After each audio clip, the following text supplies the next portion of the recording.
എല്ലാവർക്കും ഷിജിലീസ് വ്ലോഗ്സിലേക്ക് സ്വാഗതം. ഇന്ന് നമ്മൾ തയ്യാറാക്കാനായിട്ട് പോകുന്നത് ബോംബെ ഹൽവയാണ്, അല്ലെന്നുണ്ടെങ്കിൽ കറാച്ചി ഹൽവ എന്നൊക്കെ പറയും.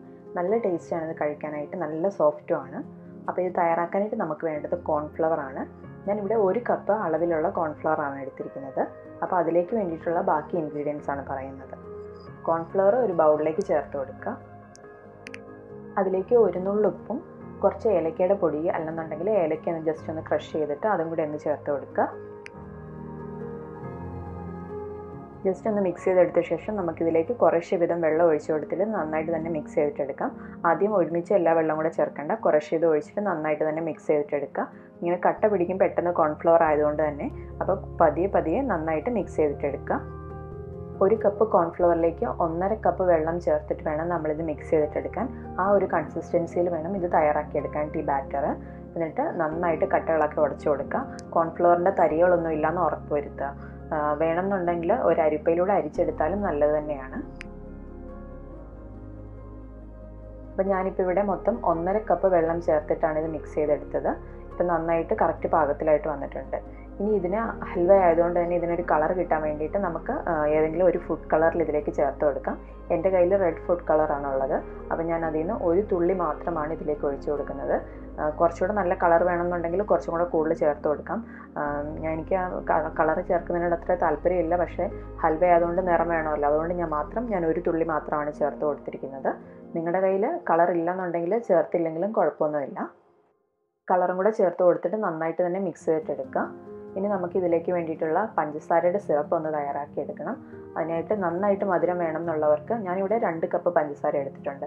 വേണമെന്നുണ്ടെങ്കിൽ പഞ്ചസാരയുടെ അളവ് കുറച്ചും കൂടെ കൂട്ടാം, അതായത് 2.25 കപ്പ് വരെയൊക്കെ എടുക്കാം. അപ്പോൾ നല്ലപോലെ മധുരം ഉണ്ടാവും ഹൽവയ്ക്ക്. ഇനി നമുക്ക് അത് ഒരു പാനിലേക്ക് ഇട്ട് കൊടുത്ത ശേഷം ജസ്റ്റ് ഒന്ന് മിക്സ് ചെയ്തെടുക്കുക. ഇനി അതിലേക്ക് നമുക്ക് 1/2 കപ്പ് വെള്ളം കൂടെ ചേർത്ത് കൊടുക്കണം. അപ്പം മൊത്തം നമ്മൾ 2 കപ്പ് വെള്ളമാണ് ഈ ഹൽവ തയ്യാറാക്കാനായിട്ട് എടുത്തിരിക്കുന്നത്. 1.5 കപ്പ് കോൺഫ്ലവർ മിക്സ് ചെയ്യാനായിട്ട് എടുത്തു. 1/2 കപ്പ് പഞ്ചസാര പാനി തയ്യാറാക്കാനായിട്ടും എടുക്കുക. പഞ്ചസാരയൊക്കെ നന്നായിട്ട് അലുത്ത് വരുന്നുണ്ട്.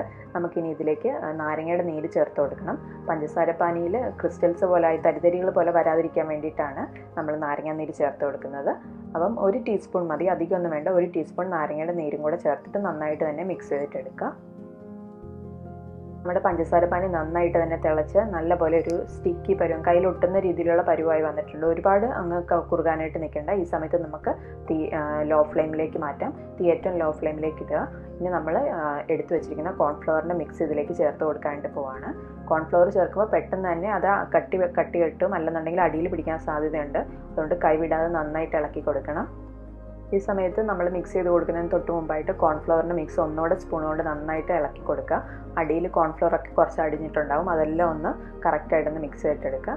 എന്നിട്ട് പഞ്ചസാരയുടെ പാനിയിലേക്ക് ചേർത്ത് കൊടുക്കുക. ഇനി തീ ഏറ്റവും ലോ ഫ്ലെയിമിൽ ഇട്ടതിന് ശേഷം നന്നായിട്ട് തന്നെ മിക്സ് ചെയ്തിട്ടെടുക്കുക. കോൺഫ്ലവറിൻ്റെ ആ പച്ച മണവും പച്ച ടേസ്റ്റും ഒക്കെ നന്നായിട്ട് മാറണം. അതിന് തീ ലോ ഫ്ലെയിമിൽ തന്നെ ഇടണം. ഒരു 15 മുതൽ 20 മിനിറ്റ് വരെ എടുക്കും ഇതൊന്ന് മിക്സ് ചെയ്തിട്ട് കറക്റ്റ് പാകമായിട്ട് കിട്ടാനായിട്ട്. അപ്പം നന്നായിട്ട് തന്നെ കൈവിടാതെ ഇളക്കി കൊടുത്ത് നമുക്ക് റെഡിയാക്കി എടുക്കാം. ഒരു 10 മിനിറ്റ് ഒക്കെ കഴിയുമ്പോൾ ഇതുപോലെ ഇങ്ങനെ കറക്റ്റായിട്ട് ഇങ്ങനെ കോൺഫ്ലവർ കട്ടയായിട്ട് വരാനായിട്ട് തുടങ്ങും. അപ്പോൾ നന്നായിട്ട് ശ്രദ്ധിച്ച് നന്നായിട്ട് മിക്സ് ചെയ്തിട്ട് കൊടുക്കുക.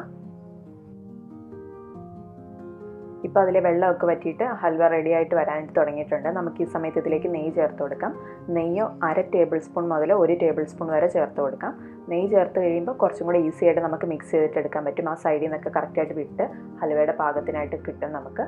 ആ സമയത്ത് പതിയെ എല്ലാ ഭാഗത്തേക്കും നെയ്യ് മിക്സ് ചെയ്തിട്ടെടുക്കാനായിട്ട് ശ്രദ്ധിക്കുക. തീ ഏറ്റവും ലോ ഫ്ലെയിമിലായിരിക്കാനായിട്ട് പ്രത്യേകം ശ്രദ്ധിക്കണം. ഇനി ഇതിലേക്ക് നമുക്ക് ചെറുതായിട്ട് അരിഞ്ഞു വെച്ചിരിക്കുന്ന കാഷ്യൂ അല്ലെങ്കിൽ പിസ്ത അല്ലെങ്കിൽ ആൽമണ്ട്സ് ഏതാണെങ്കിലും ചേർത്ത് കൊടുക്കാം. ഞാനിവിടെ ആൽമണ്ട്സ് ആണ് ചെറുതായിട്ട് കട്ട് ചെയ്തെടുത്തിട്ടുണ്ട്, അത് ഇതിലേക്ക് ചേർത്ത് കൊടുക്കുകയാണ്. ഡ്രൈ ഫ്രൂട്ട്സ് ചേർക്കണമെന്ന് നിർബന്ധമില്ല, പക്ഷേ ചേർക്കുകയാണെങ്കിൽ കുറച്ചും കൂടി ടേസ്റ്റ് ഉണ്ടാകും, അതുകൊണ്ടാണ് ചേർത്ത് കൊടുക്കുന്നത്. പക്ഷേ ചേർക്കുമ്പം ഇതുപോലെ ചെറുതായിട്ട് അരിഞ്ഞിട്ടിട്ട് ചേർക്കാനായിട്ട് ശ്രദ്ധിക്കുക. ഇനി അതെല്ലാം ചേർത്ത് ഒന്നുകൂടെ നന്നായിട്ട് തന്നെ മിക്സ് ചെയ്തിട്ടെടുക്കുക. ഇപ്പോൾ ഏകദേശം ഒരു 20 മിനിറ്റ് ആയിട്ടുണ്ട്. അലുവ നന്നായിട്ട് വെന്ത് നല്ല പോലെ പാകമായി വന്നിട്ടുണ്ട്. പാത്രത്തിൽ നിന്നൊക്കെ നന്നായിട്ട് വിട്ട് വരുന്നുണ്ട്. ഈ സമയത്ത് നമുക്ക് ഇത് അടുപ്പത്തുനിന്ന് മാറ്റാം. ചൂടോടുകൂടി തന്നെ നമുക്കൊരു പാത്രത്തിലേക്ക് സെറ്റ് ചെയ്യാനായിട്ട് വെക്കണം. അപ്പോൾ എന്തെങ്കിലും ഒരു ട്രേയോ അല്ലെങ്കിൽ ഏതെങ്കിലും ഒരു പ്ലേറ്റിലോ കുറച്ച് നെയ്യൊന്ന് തടവി കൊടുക്കുക. എന്നിട്ട് അതിലേക്ക് നമുക്ക് അലുവയുടെ ഇത് വെച്ച് കൊടുക്കാം. അതിനുശേഷം ഒരു സ്പൂൺ വെച്ചിട്ട് നന്നായിട്ടൊന്ന് സ്പ്രെഡ് ചെയ്ത് എല്ലാ ഭാഗത്തേക്കും ഇത് ഹൽവ എത്തത്തക്ക രീതിയിൽ സ്പ്രെഡ് ചെയ്തിട്ട് കൊടുക്കുക. ഇപ്പോൾ ഇത് നല്ല ചൂടോടുകൂടിയാണ് ഇരിക്കുന്നത്. ഈ സമയത്ത് ഇത് കട്ട് ചെയ്തിട്ട് എടുക്കാനായിട്ട് പറ്റില്ല. അപ്പം ഇതിൻ്റെ ചൂടൊക്കെ പോയിട്ട് കറക്റ്റ് പാകമായി വന്നു കഴിയുമ്പോൾ നമുക്കിനി ഇത് കട്ട് ചെയ്തിട്ടെടുക്കാം. ഇപ്പോൾ ഒരു 3-4 മണിക്കൂർ കഴിഞ്ഞു. ഹൽവയുടെ ചൂടൊക്കെ നന്നായിട്ട് മാറി. ഞാനതൊരു പ്ലേറ്റിലേക്ക് മാറ്റുകയാണ്.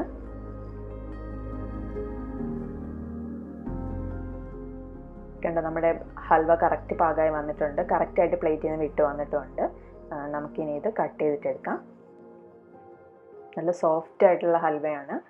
കത്തി മുറിക്കാനായിട്ട് നല്ല തണുത്തതിന് ശേഷം മുറിക്കുമ്പോഴായിരിക്കും കറക്റ്റായിട്ട് വിട്ടിട്ട് വരിക. ചൂടോടെ മുറിക്കുമ്പം അത് കറക്റ്റായിട്ട് പൊടിഞ്ഞു പോകത്തേ ഉള്ളൂ. നമുക്ക് മുറിക്കാനായിട്ട് പറ്റില്ല. പിന്നെ ചൂടോടെ കഴിക്കാനും പറ്റില്ലല്ലോ. ഹൽവ തണുത്തതിന് ശേഷം കഴിക്കുന്നത് തന്നെയാണ് നല്ലത്.